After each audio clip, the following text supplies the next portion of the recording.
as soon as you decide that you're going to make a movie, it is an exercise in delusion because the amount of work that needs to go into it, anybody who's done it will tell you, is ridiculous. And you can fail 99 times before you succeed once. And you have to be deluded. But this is the story of our culture, of deluded individuals who are told this was never going to work. What are you even thinking? And then they create the future. All right, welcome back to another edition of Scene Stealers. We watch our favorite scenes with our favorite actors. Today, we are insanely lucky to have Matt Johnson and Dominic Sessa, the director and star of Tony. It is out now. Guys, first of all, congratulations. Thank you so much. It's fucking awesome. You got to see it? Dude, I got to see it. I called my dad. My dad grew up in the 70s in Harwichport. I called him as soon as I walked out. I was like, your favorite movie since Jaws just came out. Oh, wow. I fucking love it, dude. So he was a Jaws guy. So we show Dom and Leo watching Jaws at the drive-in theater. And that's a very specific drive-in called the Wellfleet Drive-In Cinema, which is right kind of up near the top of the Cape. And I'm so happy. So if he's a Jaws lover, then yeah, he might really like this. Dude, it's so fucking good. It's really, really great. I haven't read Kitchen Confidential in probably 20 years, but one thing that stuck out to me was the wedding dressing. Hell yeah. Where I was like, that's ripped right from the pages. Yeah. What other scenes or other images where you're like, that has to get it? The scene where Dom burns his hand on the pan, thinking that he can just join the culture of the kitchen instantly, and then Tyrone, who actually is a Ursad's version of a guy named, maybe I shouldn't use his real name, but one of the Luster brothers, who I met, goes in and picks up the pan and sets it down, even though it's burning hot. That was another very memorable scene from Kitchen Confidential.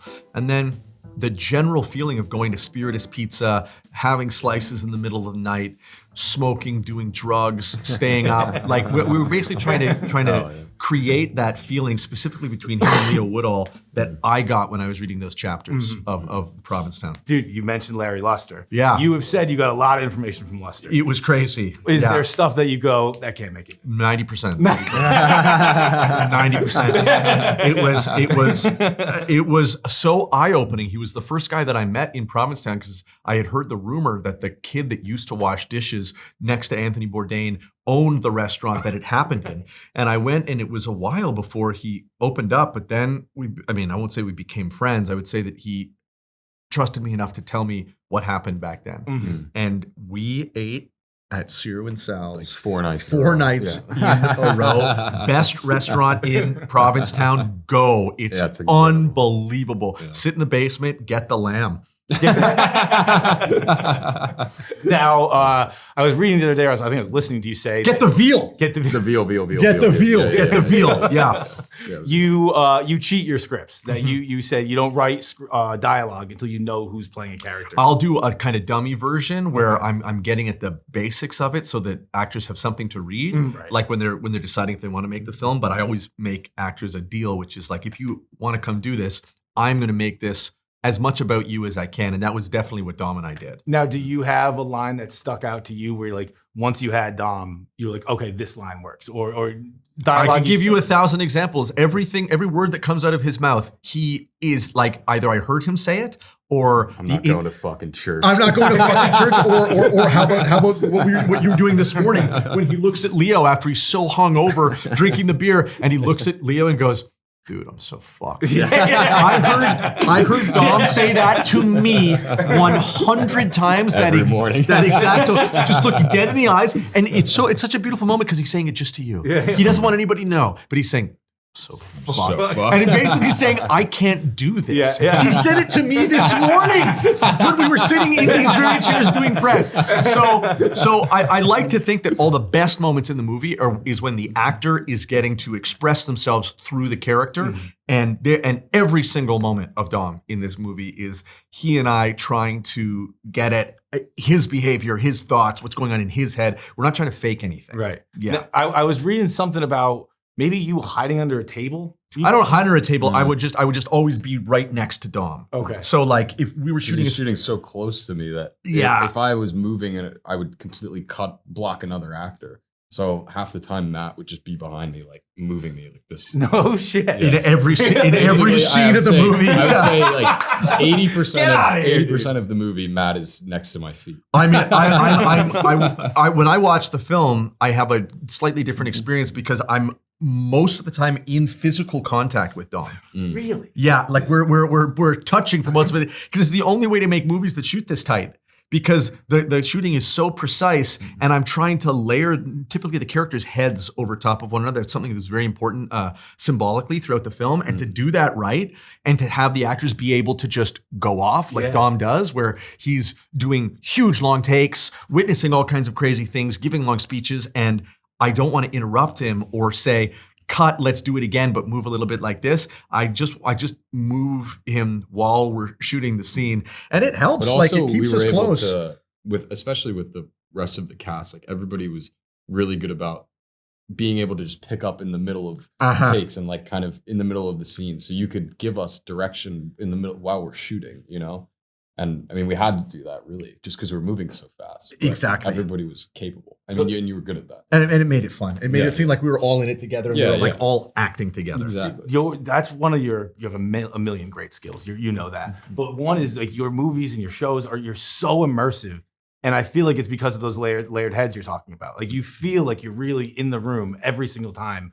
I'm thinking of in BlackBerry, like when you're in the RMI, the first office, and you're kind of sitting like you're in a computer classroom. Yeah, right. You feel like you're fucking just sitting there with everybody. Yeah. Is that, you think that's from the layered heads? Is that the strategy? No, look, I try to shoot films the way that I love feeling like I'm being let in on something when I'm watching a movie. And I do that less in Tony, but what I'm trying to do with Michael Bauman, the cinematographer, is connect every single shot to Dom's literal experience, which is why I'm shooting so much right here, and Dom's head is so much of the frame, and oftentimes what he's seeing is obscured to the audience by his own head, and vice versa. I like shooting Dom past Emilia Jones's head. I like shooting him past Antonio Banderas' head to give you a sense of how these figures are looming over him, and you feel like you're like, oh whoa, it's like, you know, at a party you can see like the hot couple having a fight or something. You're like, I want to see, what are they talking about? Like, what are they doing? What like, I want to be let in on it. And this whole movie, I feel like, is kind of a secret that is shared between Dom and you, where he lets you in on what's happening, even though the last thing he wants is to be seen, because what he's doing is so embarrassing. Dude, that is fucking awesome. That is so sick, dude. Hell yeah. Like, for real, it's so fucking awesome to hear. Yeah. Like it worked, man. It worked. It was so great. It's exactly the emotion I felt watching the movie. Just this Anthony Bourdain secret that like you walked out and you walk into it thinking like Anthony Bourdain, who knows if he'd even want a biopic. You walk out and you're like, he would be so fucking proud of that thing. You are so awesome. Thanks. You are so awesome. Like it was a real treat to get to watch. And I can't wait to tell people to go to the theaters to watch it. It's just fantastic. Thank you so much. We appreciate it. We worked so hard on it, hoping that the people who liked it would like it a lot. A lot, bro. Like I walked out, I saw it maybe 2 or 3 weeks ago, and I was like, look, The Odyssey is going to be The Odyssey. I'm sure it's going to be really good. Yeah. That's going to be my favorite movie of the year. It's just going to be. It really is great. Leo Woodall's crazy. The man. And he was smart. He called me and he was like, okay, so I'm playing like a Boston guy. Like how Boston am I? And I said, listen, these guys a lot of these people are ex-cons. A lot like who are working in these kitchens. Anthony Bourdain talks about working with people who are kind of at the edge of society, but you have an opportunity to be like the one kind of New England guy in the whole movie. Right. So do something with it. And so he was like, okay, I'm going to be like, have you ever met Leo Woodall? I have not, no. He's a very he's an unbelievably nice guy, and he has a beautiful voice, and he's kind of sweet. And he was like, okay, I'm going to be like a violent guy. Dude, and he nailed it so hard. He's amazing.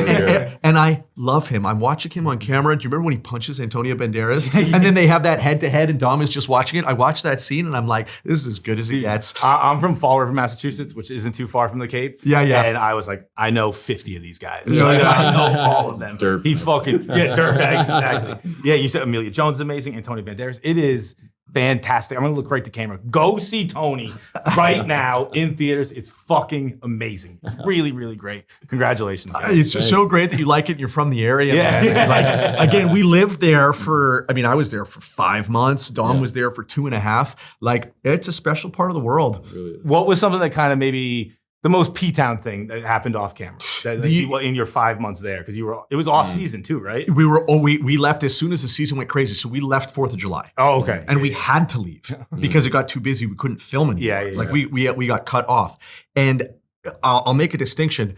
P-Town is so different than Cape Cod, and Cape Cod is so different than even like Plymouth and like that part of the Cape. So I'll tell you things that I loved. I love the interest in like artifacts, in old ropes, in antiques. Like I met the most amazing guys who had lived there their whole life and just knew about this rope factory that was now abandoned. This is where you go if you're looking for this kind of motor oil. And they just knew, and they had such a deep love and respect for this. I mean, it makes sense. I mean, it's the literal opening lip of America. Like it's where the new world begins in a way. And these guys really paid attention to that. And I didn't appreciate it when I got there, like seeing Plymouth Rock, like seeing these things that these people there are like, no, we're proud to be here and we're happy about it. I love that. But then there's all kinds of other little things like the Yellow Deli. Like, do you remember going? So the Yellow Deli it's bizarre to hear, but it is a religious run worldwide chain of steam-cooked bread sandwich restaurants. And these guys, it is the nicest customer service and the best soups I think I've ever had in my life. And then you'll tell people, have you been to this place, the Yellow Deli? And locals will look at you like, oh, yeah. We don't go there. Yeah, that's a dangerous place. It's like it has some kind of lore around it. I didn't find it dangerous at all. I found them so hospitable. If you're ever in the area, go. Yellow Deli. In Plymouth, Yellow Deli. Absolutely. I also don't think I quite understood like what the seafood culture was really like. Like I had seen it in Anthony Bourdain episodes, and I'd obviously heard about like, Maine lobster and I love Manchester by the Sea. Like I like that part of the world that I'd seen in movies, but I didn't quite appreciate just how much of the diet it was. It's all of it. It's awesome. In Kitchen Confidential, didn't Bourdain say like at the time they were just doing like fried catfish or whatever? He's like, we didn't do fancy. That's what we try to put in the movie. Exactly. Right. We basically, and it's not catfish. It's mostly like local catch. So it was like, they were stripers. Yeah, a lot of striped bass, tons of it, and like local caught fish. Because especially around P-Town, it was originally just a huge fishing village.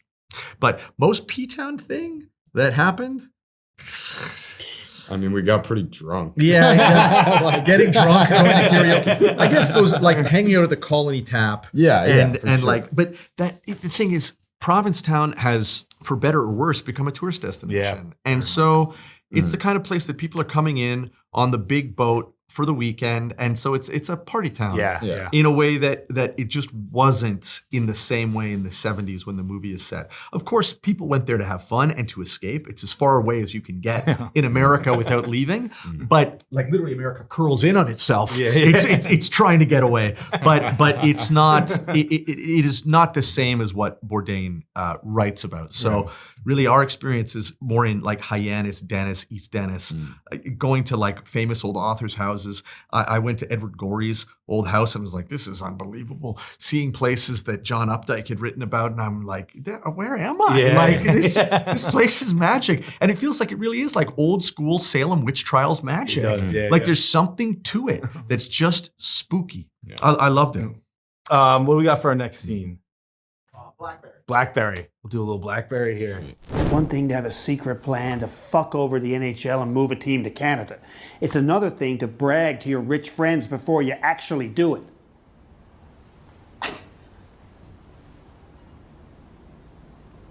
Then he realizes he's got.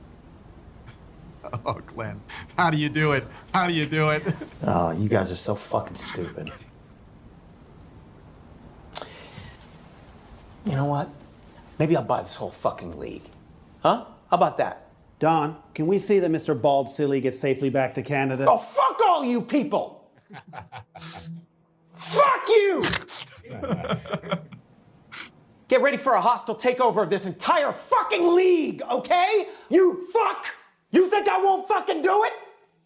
I'm from Waterloo, where the vampires hang out! That line is taken from a very famous video shot at Yonge and Dundas Square of a guy named Steve Spiros, who is interviewed by a Ryerson student asking about fashion or something like that. And she says, "Tell me your name."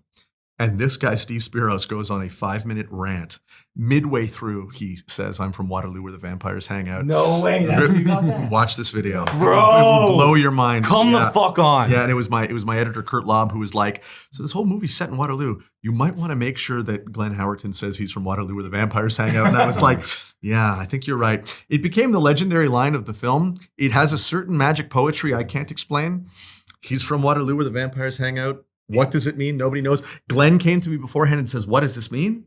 And I said, "Well, if you're I think what he's saying is that he's comfortable living around vampires, and so you guys are nothing." And he was like, "Okay, I got it." His ability to flow, you mentioned it beforehand that he's from Sunny, obviously Dennis Reynolds, an incredible character, but his ability to flip to rage is unmatched. And I think that's one of the best examples of it. There's also the Sunny episode where they move to the suburbs and he screams like, he's screaming at Glenn, I think his neighbor's name is, but yeah, he's just got that ability. Is that something like we were talking about earlier? Once you had Glenn, you were like, "Oh, Jim Balsley's gonna flip." Like, oh, look, great point, because of course all of these things were in some ways tailor-made to him, but I need to give Jay McCarroll a lot of credit, because when we were looking at people for this role, he said, "You might want to think about Glenn Howerton. I've never seen somebody credibly yell on camera as well as he can do it."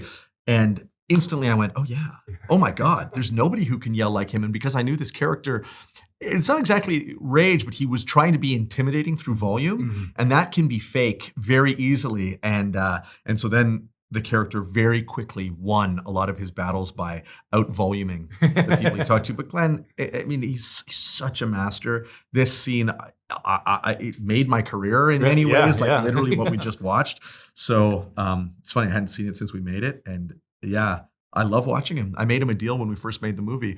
He was like, "So my character, like, am I supposed to be funny? Like, how funny do you want me to make this?" And I said, "Glenn, if you never ever try to be funny, I promise you will be the funniest person in this movie." And he was like, "I got it. I got it." Now this movie, when I first saw this movie, I saw it on the Cape actually, and I walked out being like, it is so immersive, as we kind of already touched on a little bit. I walked out feeling like I was just watching a movie in 1998, or I know it spans a bit of a decade. Yeah. But that's very much on display in Tony as well. Tony, you feel like you're in 1975. What is it you think you do that makes that translate so well? The time. I don't know. I mean, it might be that I focus on the behavior and I try to shoot everything in close-ups. I think that helps. I think audiences are very good at filling in the gaps with what they want things to look like. So in this movie, we're shooting in 1975 in Provincetown, but it's not like I'm doing these big helicopter shots of the Cape, and I'm not like doing these huge wides as we're coming in. Anthony Bourdain gets there and we get to see the whole town. I'm actually keeping like here, like I want to stay because I care much more about how Dom feels than I do about showing off a space.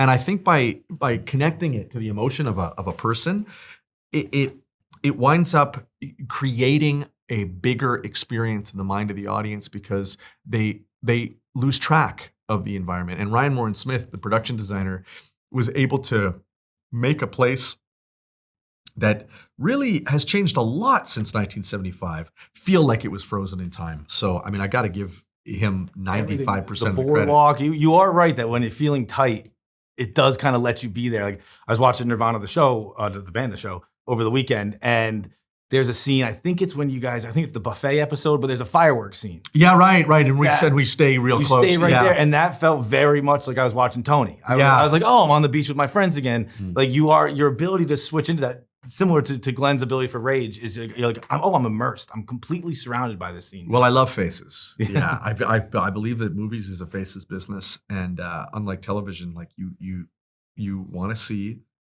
great actors as big as you possibly can. That's if there's a secret, that's it. That's it. We got for our next scene. The holdovers. Mr. Tully, what are you doing?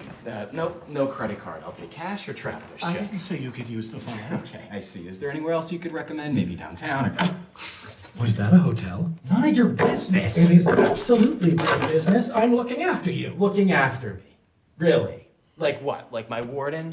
Like my butler? A big move. It's so you must have had no idea when you're shooting that. What? Well, just how large it was going to loom in the culture after it came out. No. Yeah, it's weird. I'm like so much younger. I look a lot younger. You look so much. Your Yeah, voice my is voice is different. so like I'm high. watching you Yeah, and yeah. I'm like, what? Yeah, I'm like It's a little so kid. different. Yeah, yeah. I watched Yeah, it I maybe guess- 2 nights ago. I hadn't seen it since I saw it in theaters. Yeah. It's so fucking good. It's insane. You are Thank you. bananas good in it. Like, I remember walking out and going, oh, that's a talented actor. Yeah. Watching it again now, it's like, holy fucking shit. You're how old? I was 19. Yeah, it's interesting. Like, I feel like I didn't realize when I was watching this movie for the first time, I kind of, didn't. And now that I see this, I'm like, oh, wow, it is a lot. Like, I feel a lot older now, Well, In and a also way. the portrayal of who you're playing in Tony versus this Yeah. is, it's like this guy basically saw Ghost Yeah. and then becomes Yeah, becomes yeah, you. yeah. You know what I Yeah, mean? It's it's just true. like, oh my god. Yeah. Now, a quote I read from you about this movie I loved was Alexander Payne told you that when you get a role, you're already 90% of the role. You only have to change 10%. Totally. What is 10% of you kind of changed for Tony? I mean, like my hair and the clothes I was wearing. I mean, I basically narrow it down to that. But I think, yeah, like I really do believe that you have to kind of, even if that's not true. Like I don't know. Like is Heath Ledger like playing the Joker? Is that 90% like of who he is really? I don't know, but.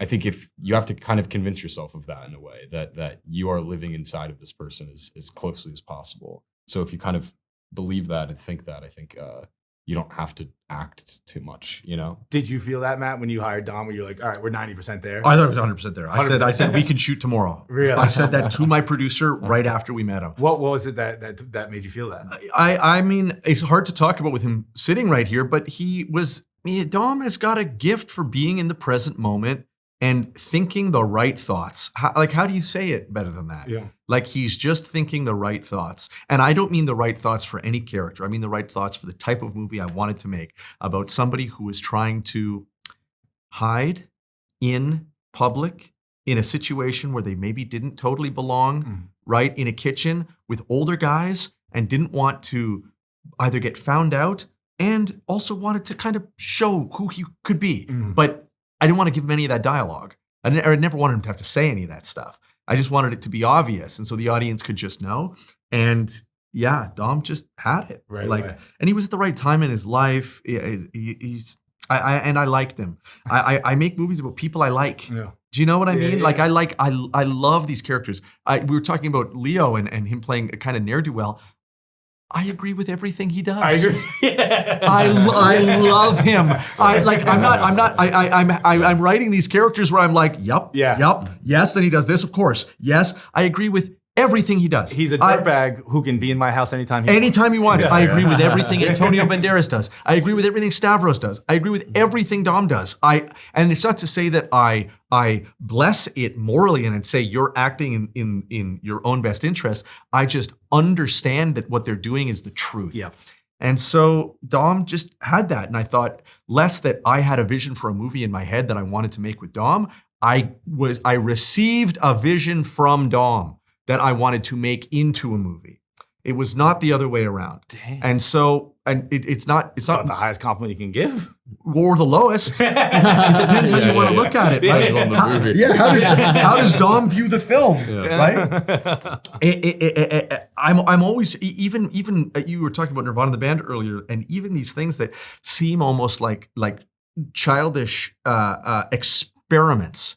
I'm still trying to come at from the place of how do I want to see the world? Well, right? I want to in my films I want to create the world that I myself want to live in. You seem to have a real affection for delusional ambition. Yes. Between BlackBerry, between Tony, between Nirvana the band. Yeah. What is it that draws you to that? Do you have the same thing? Of yourself? course, I think as soon as you decide that you're going to make a movie, it is an exercise in delusion Yeah. because the amount of work that needs to go into it, anybody who's done it will tell you, is ridiculous. And you can fail 99 times before you succeed once.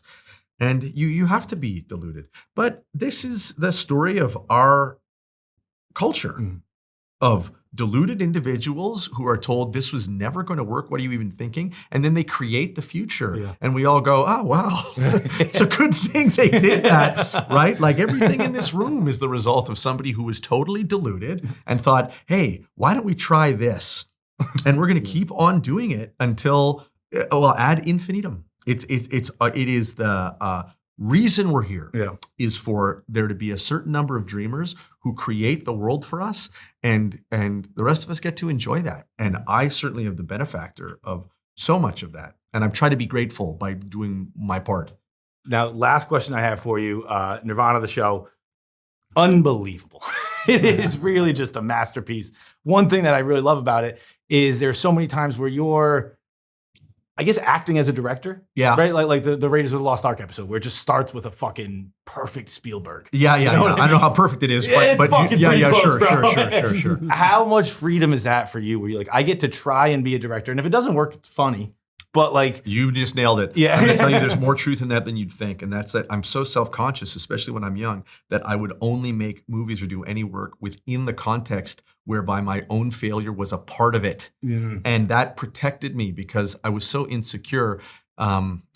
Making anything that I thought, oh God, if I fail, then I will have proved to everybody I was a fraud all along, in the same way that Tony in this movie is desperately lying to everybody because he doesn't want people to think what he thinks about himself, which is, I'm no good, I don't belong here, right? I don't deserve to be here. I'm just a loser, right? And so all of my early work, and Nirvana the band is a perfect example of it, is me trying to hide within my own films, where if you were to say, make fun of the Dirties, or if you were to make fun of Nirvana the band, to be like, this looks so stupid. It's like a dumb documentary. Like, you guys can't act. Like, you look ridiculous. This is so clearly dumb.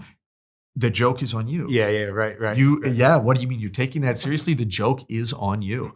Well, that's perfect. I'm getting the sign to wrap now. Go see Tony in theaters. It is fucking awesome. Please go see it. Matt Johnson, Dominic Sessa, thank you so much for your time, guys. It was so great talking with you. It was really great talking with you. Yes, dude. Say hi to your dad.